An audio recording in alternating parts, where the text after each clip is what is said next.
Hello there, and welcome to my channel Novice Modelling and the Midlife Crisis.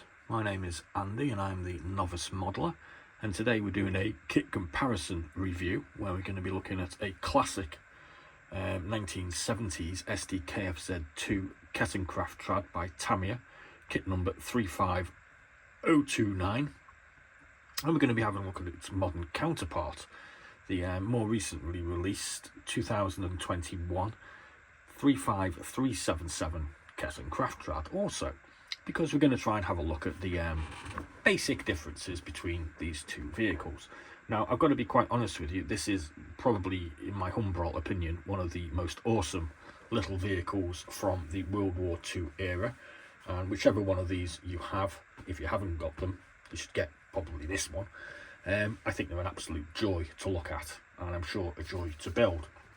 However, if you missed last week's similar video, we had a look at one of my other favourite vehicles from the period, which was a Schwimmwagen, where we looked at the 1970 original kit and its modern counterpart from, I think this was 1998, and had a look again at the basic differences between those. So there'll be a link at the end of the video so you can go and catch that if you did so miss it. So anyway, back to these two kits, and we're going to have a look at the basic history of these. The 35029, or originally the 029, originates from 1973, a new tooling. In 1998 there was a revision where some new parts were added. I've got to be honest with you, I've looked at both sets of instructions and on ScaleMates, and I don't really see what these new parts are. This was replaced in 2021 by the 35377. Price wise, if you can find one of these on eBay, they tend to go for anywhere between sort of 15 to 30 pounds.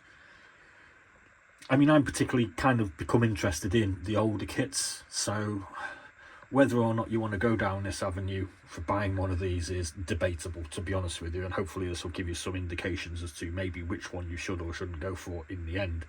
This one tends to go for 23 to 26 pounds brand new.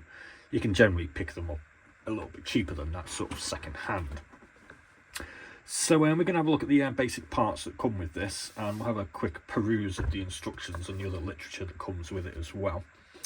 I mean, obviously these kits are set up almost like for like. You've got the vehicle, both come with a trailer, or the trailer, although the trailer isn't depicted on the original version, and they also come with three figures, one driving the Kettenkraftrad, and we have a trooper carrying an MG42 and his gunner accompanier, partner, his mate basically. Now obviously there's going to be a big difference between the quality of the figures here, because these are pretty much bang up to date Tamiya style figures, where these are kind of jaded 1970s versions. So that is one of the main obvious things, but we'll have a look at the figures towards the end. So we actually get two sprues with our original kit for the actual vehicle, and we get 4 sprues for the vehicle in the new kit. So we do get a lot more parts. There is more detail going on here, and a lot of the parts are better refined, although when they're both completed you are probably going to end up with something that looks very similar. So that's the kind of the important thing here. Once they're built and painted, it'd probably be quite difficult to tell them apart. Maybe we should build both of these at some point and see if we can tell the differences. That's a future thought anyway. Now, one of the main differences that you are very, very obvious is the wheels and tracks. Now, the wheels on tracks on the original version are all one piece, so simplicity wise it's very easy to put together. The wheels are pretty well detailed, the tracks look pretty reasonable, and we have the little pads attached to the tracks. There are, it does appear, you can't maybe not see them so well on here, there are some seam lines on the tracks that would potentially need a little bit of remedial work with a bit of a filing pad. Our wheels and tracks on the newer version are all separate, or pretty much all separate, so you have to really get involved. As we can see, the wheels here are semi-connected. So obviously you're putting these 3 on, and then you're putting additional ones onto it. Though it seems the main difference here is the track assembly. There's 2 sprues for these tracks, and we get a large top piece and we get 3 smaller sections, and then we get a load of single link tracks that we need to form our curves with.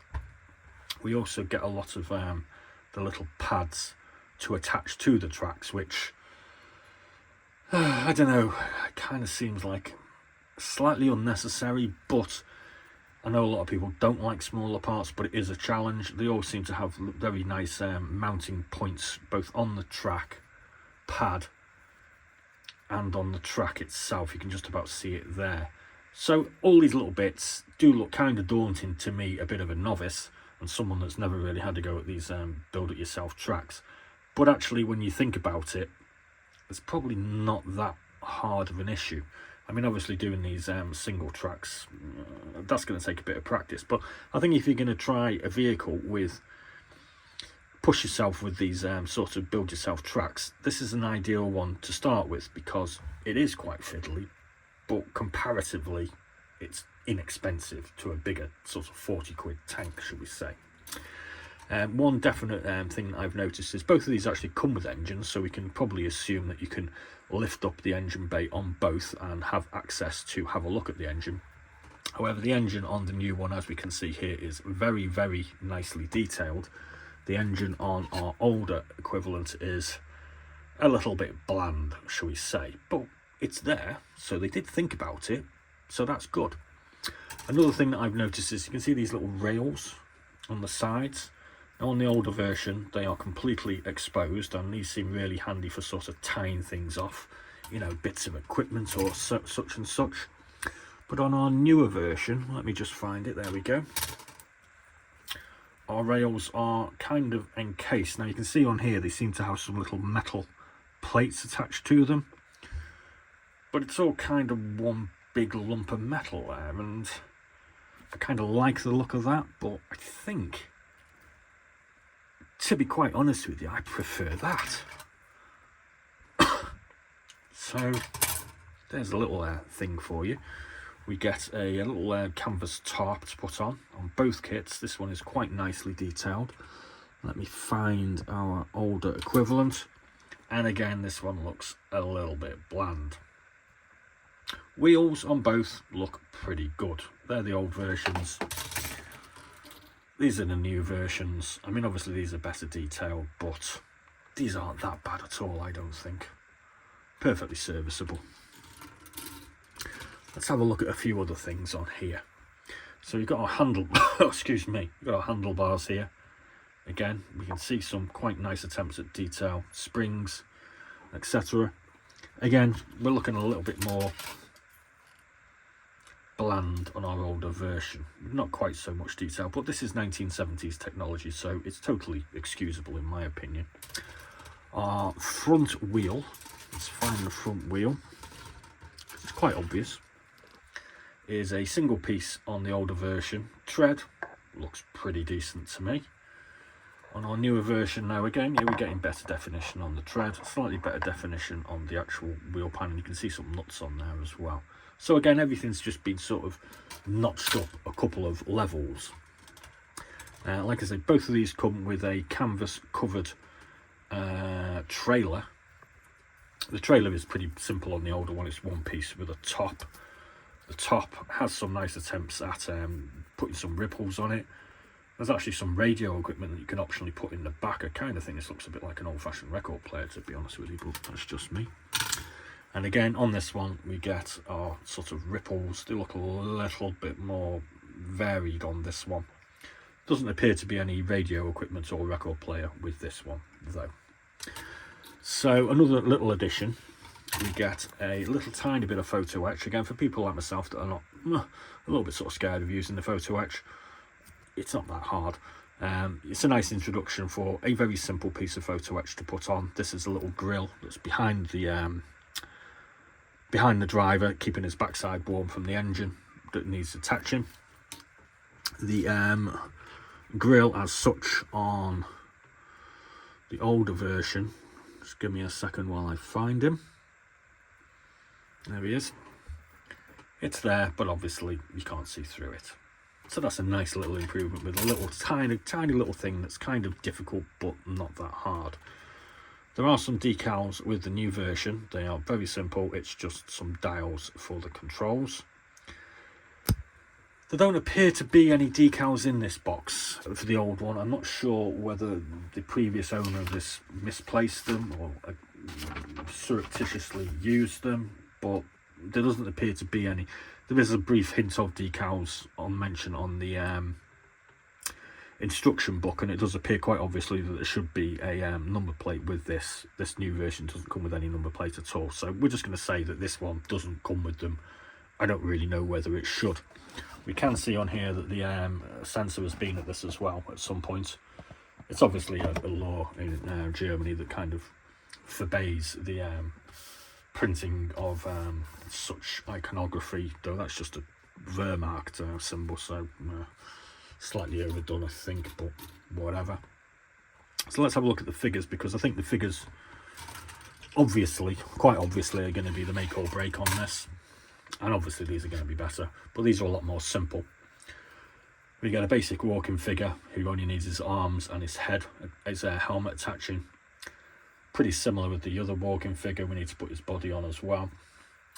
These are the new style Tamiya figures where they are multi-sectional, so you have to put fronts and backs together, arms on and legs come in two pieces as well.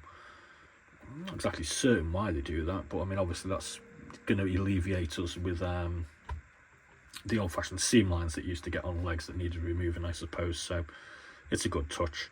I mean obviously we've got much better definition and detail on such things as the creases and the faces.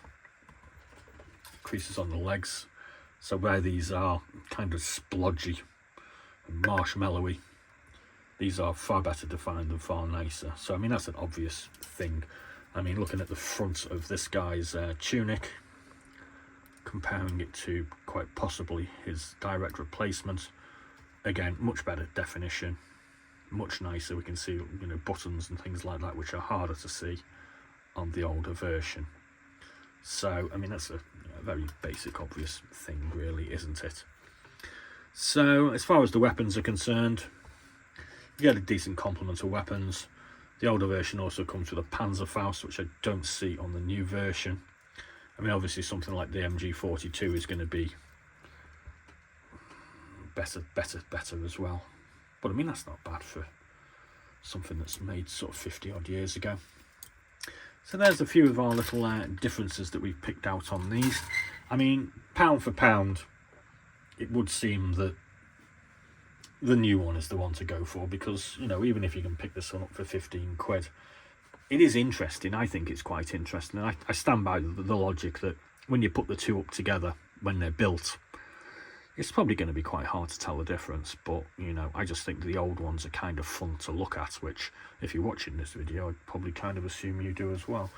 I mean, just a brief note on the instructions. Instruction book with the old version is 9 stages long to build our vehicle, so, I mean, it definitely shows that there was less parts. I mean, as per Tamiya, they're always very well thought out instructions. The newer version is, how many is this? It's 20 odd. 20 including the figures as well. So it does give you a really good briefing on how to actually fix the tracks up as well. So hopefully they won't be too difficult. The new version does also come with a colour booklet to give us a nice looking colour version with some camouflage on, and a plain version also. So there we go. I hope you enjoyed that. We'll do another one of these things next week. I'm not quite sure what it will be yet, but there are quite a few kit comparisons on the channel, so please do feel free to peruse them at your leisure. No charge incurred. So thanks very much for watching. Please do like and subscribe, and as always, be seeing you.